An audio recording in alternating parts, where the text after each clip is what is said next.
तो चलते हैं मेंटल मैथ क्लास 9 के क्वेश्चन नंबर 17 और 18। जी हाँ, चैप्टर फर्स्ट का क्वेश्चन नंबर 17 और 18 बहुत ही ज़्यादा इम्पोर्टेंट है और इसको हमें शॉर्ट ट्रिक से कैसे करना ये मैं आपको बताऊंगा। मैं हूं हरी सर और आप देख रहे हैं आपका अपना यूट्यूब चैनल चलो कदम बढ़ाए। तो आइए करना शुरू करते हैं। तो बच्चों यहाँ पर जैसा कि आप अपनी स्क्रीन पर देख पा रहे हैं, मैंने कुछ क्वेश्चन को लिखा है। ये क्वेश्चन मैंने फर्स्ट लिया है, लेकिन आपके जो मेंटल मैथ में है ये क्वेश्चन नंबर 17 होने वाला है। आइए करना शुरू करते हैं।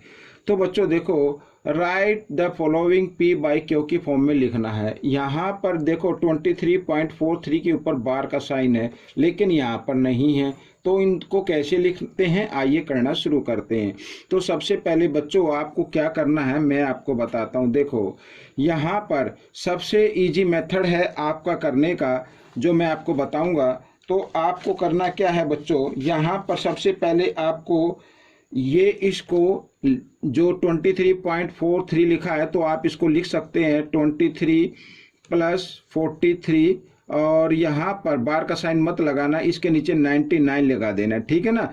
अगर 2 डिजिट होते हैं जिसके ऊपर बार का साइन है, 2 डिजिट है तो 99, 1 डिजिट होता है जिसके ऊपर बार का साइन होता है उसके लिए 19 लगाना है, 2 के लिए 99 लगाना है, और 3 डिजिट अगर ऐसे हो जिसके ऊपर बार का साइन हो तो 999 नीचे लगा देना है, ठीक है। इस तरीके से आइए करना शुरू करते हैं। तो यहाँ पर बच्चों इसके नीचे हम 1 मान लेते हैं। 99 और 1 का जब हम एलसीएम लेंगे तो आपको मालूम है 99 ही आएगा, और साथ ही क्रॉस मल्टीप्लाई भी कर देते हैं इसको। तो सबसे पहले 23 को 99 से मल्टीप्लाई करते हैं और प्लस फिर उसमें क्या कर देते हैं 43 कर देते हैं, ठीक है।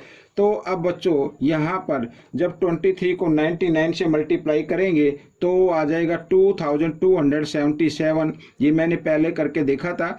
और यहाँ पर प्लस 43 बच्चों, ठीक है, और बाई 99। अब आप इसको ऐड कर दीजिए। देखो 7 और 3 कितना होता है 10, 7 और 4 11, और 1 जो कैरी था 12, 12 का 2 आ जाएगा बच्चों। यहाँ पर कैरी 1 आएगा, 2 और 1 3, और इस तरीके से बच्चों ये आ गया, और इसके नीचे आप 99 लगा सकते हैं, ठीक है। तो ये क्वेश्चन आपका सॉल्व हो गया। अब आगे देखो यहाँ पर ये सेकंड कैसे करना है, क्योंकि इसके ऊपर बार का साइन नहीं है तो इसको तो आप बड़े इजी तरीके से कर सकते हैं। 32 लिखिए और पॉइंट के नीचे 1 लगाइए, पॉइंट के पीछे 2 डिजिट हैं तो 20 लगा दीजिए। अब दोनों 4 की टेबल से ये डिवाइड हो जाते हैं, तो 4 8 जा 32, और 100 को जब करेंगे तो 25, तो 8/25 ये आपका आंसर आ जाएगा। तो अब देख रहे हैं यहाँ भी ऐसा ही नंबर है, तो इसमें भी बार का साइन नहीं है, तो यहाँ पर आप पॉइंट हटाकर लिख दीजिए, डिवाइड का साइन लगाइए, पॉइंट के लिए 1 और पॉइंट के पीछे 3 डिजिट है तो 30 आप लगा दीजिए, ठीक है। 25 की टेबल से फिर इसको हम करते हैं, 40 आ जाएगा इधर, और यहाँ पर बच्चों 25 5 जा, ठीक है, 125 आ गया, 2 बच गया और 5 ये, तो 25 1 जा 25, यानी 51 बाई, यहाँ पर मैं लिख देता हूँ 51/40, ये आपका आंसर आ गया, ठीक है। आइए करते हैं यहाँ पर ये वाला पार्ट। तो बच्चों अब अगर ये तो बिल्कुल ईजी है, तो क्योंकि 2 डिजिट ऐसे हैं जिसके ऊपर बार का साइन है, तो आपको क्या करना है, उस नंबर को लिखना है और उसके नीचे 99 लिख देना है, ठीक है। ये हो गया, आपका आंसर आ गया। अब यहाँ पर देखिए ये क्वेश्चन, अब यहाँ पर 1 डिजिट ऐसा है जिसके ऊपर बार का साइन है, तो 1 के लिए मैंने क्या बताया था, उसके बाय में क्या कर देंगे 19 लिख देंगे, ठीक है। यहाँ पर फिर ये आ गया। यहाँ पर 2 डिजिट ऐसे हैं जिसके ऊपर बार का साइन है, तो इसमें 99 लिख देंगे, तो 37 लिखना है और नीचे क्या कर देना है 99, ये आपका आंसर हो गया। अब बच्चों देखो यहाँ पर नेक्स्ट क्वेश्चन जो आपके मेंटल मैथ में क्वेश्चन नंबर 18 है, इसको कर लेते हैं। तो यहाँ पर बच्चों देखिए, तो इस क्वेश्चन को करने के लिए या तो आप इन दोनों को पहले ऐड कर लें, क्या कर ले, पहले ऐड कर ले तो आपके लिए इजी हो जाएगा। तो 0.5 और 3 कितना होता है 8, और 2 और 2 4 होता है, तो 4 8, ठीक है, इस तरीके से हो गया। तो अब जब हम इसको क्या करेंगे पी बाई क्यू की फॉर्म में लिखेंगे तो 48 बाई कितना आ जाएगा, क्योंकि डबल डिजिट है जो जिसके ऊपर बार का साइन है, तो 99 आ जाएगा, ठीक है। ये आपका क्वेश्चन सोल्व हो गया। आप करते हैं नेक्स्ट क्वेश्चन। तो इसको भी आप चाहे तो इसको भी आप क्या कर ले, प्लस कर ले, ऐड कर दें, तो 0.3 और 0.4 0.0 7, तो इस तरीके से आ जाएगा। तो यहाँ पर 1 डिजिट है तो 19 इसके नीचे लिख देंगे इस तरीके से। तो ये क्वेश्चन सोल्व हो गया। अब करते हैं ये वाला क्वेश्चन। अब देखो बच्चों, ये थोड़ा सा डिफरेंट है। अब यहाँ पर पॉइंट के बाद एक ऐसा डिजिट है जिसके ऊपर बार का साइन है, यानी ये 10th प्लेस पर होता है। तो आपको यह लेट कर लेना, लेट एक्स, ठीक है। लेट इसको 10th प्लेस पर तो सीधा 10x लिख लीजिए इस तरीके से, ठीक है। और इसको हम लिख सकते हैं बच्चों 13 + 2 इस तरीके से लिख सकते हैं, ठीक है। इस 3 को हम इधर लगा दें और प्लस का साइन, पॉइंट के लिए प्लस का साइन, और इधर 2 लगा दें। तो अब यहाँ पर 10x बच्चों, और यहाँ पर 13, और यहाँ पर प्लस और 2/9, ठीक है। इस तरीके से ये हो गया। अब इसके नीचे 1 मान लीजिए, और अब हमें x की वैल्यू निकाल लेते हैं। 9 और 1 का एलसीएम आ गया 9, साथ ही क्रॉस मल्टीप्लाई 39 जब 117 होता है, और +2। अब यहाँ पर बच्चों इन दोनों को प्लस करें तो कितना आ जाएगा, 119 आ जाएगा, और यहाँ पर 9। अब इधर 10 मल्टीप्लाई की फॉर्म में था, इधर आकर ये डिवाइड की फॉर्म में आ जाएगा, यानी हम इसको मल्टीप्लाई 10 लिख सकते हैं, 10 लगा दीजिए। तो ये आपका आंसर हो गया, ठीक है। आइए करते हैं, ये थोड़े से एक्स्ट्रा क्वेश्चन है यहाँ पर, तो इनको भी हम कर लेते हैं।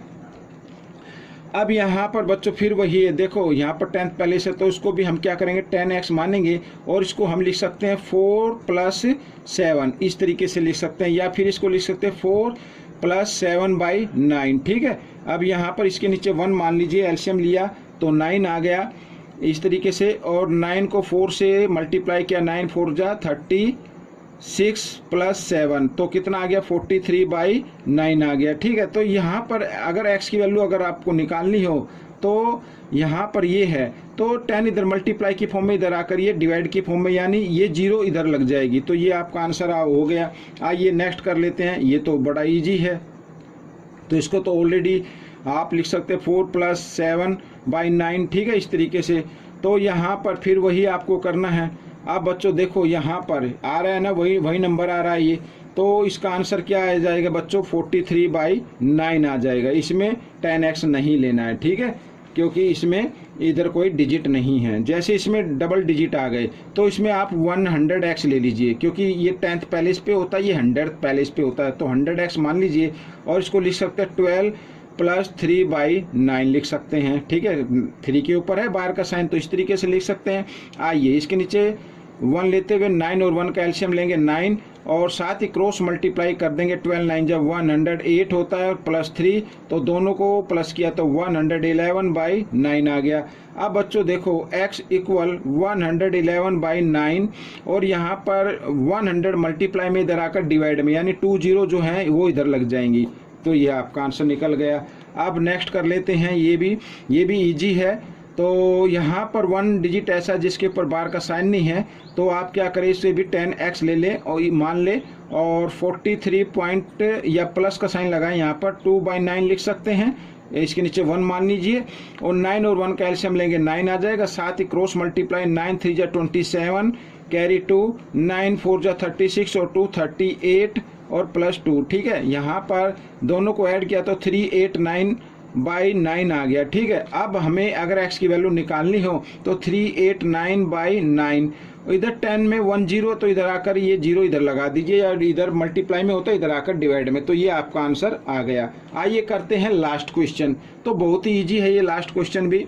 अब यहाँ पर क्योंकि 1 डिजिट के ऊपर बार का साइन नहीं है, तो उसको आप 10x मान लीजिए, और हम इसको लिख सकते हैं 3 + 2/9, जिसके ऊपर बार का साइन और 2 है उसको हम 2/9 लिख सकते हैं। अब ठीक वैसे ही करना है, 9 और 1 का लेना है आपको एलसीएम, साथ ही क्रॉस मल्टीप्लाई कर देना, 9 3 जा 27 +2, और ये आ गया 29/9 आ गया, ठीक है। तो यहाँ पर इस तरीके से आप इसको लिख लीजिए, ठीक है। 10 इधर मल्टीप्लाई में, इधर आकर डिवाइड में, तो इस तरीके से ये 29/90 ये आपका आंसर हो गया। अगर कोई नंबर कटता है तो आप उसको काट भी सकते हैं। तो बच्चों ये वीडियो, ये पार्ट कंप्लीट हो गया है। आपको ये पार्ट कैसा लगा मुझे ज़रूर बताएं, इसमें से सीखकर दूसरे बच्चों को ज़रूर सिखाएं। मिलेंगे नेक्स्ट पार्ट में। Till then keep practising and thanks for watching this video.